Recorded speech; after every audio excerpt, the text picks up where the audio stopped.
मारो हमको जिंदा मत छोड़ो सालो। মা সোনু মা সোনু তুই তা চিঠিপত্র না দিয়ে মা। তুই যে হঠাৎ শাঁখ বাজাও, উলু দাও, বড় বৌদি বরণডালা সাজাও। বরণডালা হ্যাঁ, এবার আমি একা আসিনি, সঙ্গে করে বাড়ির ছোট বউকে নিয়ে এসেছি। ছোট বউ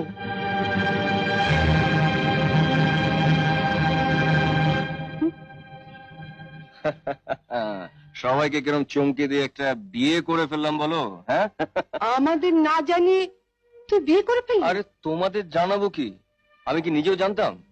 যা যা, তোমাদের কি সব নিয়ম কানুন আছে সেরে ফেলো, যাও। ও কোথায়? ট্যাক্সিতে। সে কি? আমি এ বিয়ে মানি না। তুমি না মানলে তোর বই গেল, যার বউ তার যখন পছন্দ। হায় হায় হায়, আমার একই সর্বনাশ হলো। বড় ছেলের বিয়েতে একটা কানা করিও পেলাম না, মেজর ছেলে তো লাভ ম্যারেজ করলো। আর ছোট ছেলের বিয়েতে কত আশা করেছিলাম, 10,000 টাকা নগদ নেব, ফ্রিজ নেব, টিভি নেব। আর আমার কত শখ ছিল একটু ফ্রিজে ঠান্ডা জল খাবো। ঠিক আছে, মাথা ঠান্ডা করো। নতুন বউ এসেছে, নিজের চরিত্র তুলে ধরো না।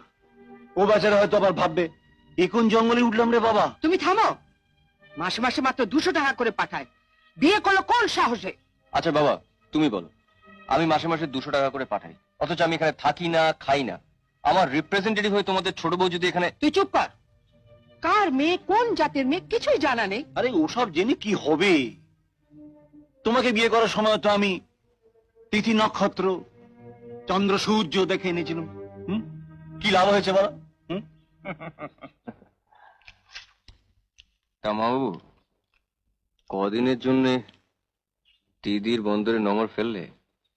হ্যাঁ, যা বুঝছি, এই বন্দর ছেড়ে এই বান্দরের আর যাবার ইচ্ছে নেই।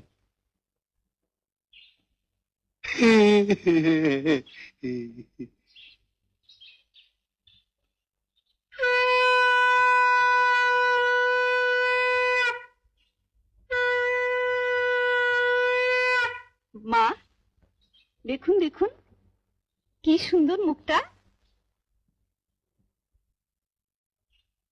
আমার দেখার দরকার নেই, তোমরাই দেখো। কিছু মনে করো না, তোমার মামির ডুপ্লিকেট। কি কেক বললি?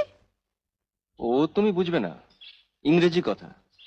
আমি বললাম তুমি ওর মামির মতন শান্ত স্বভাবের।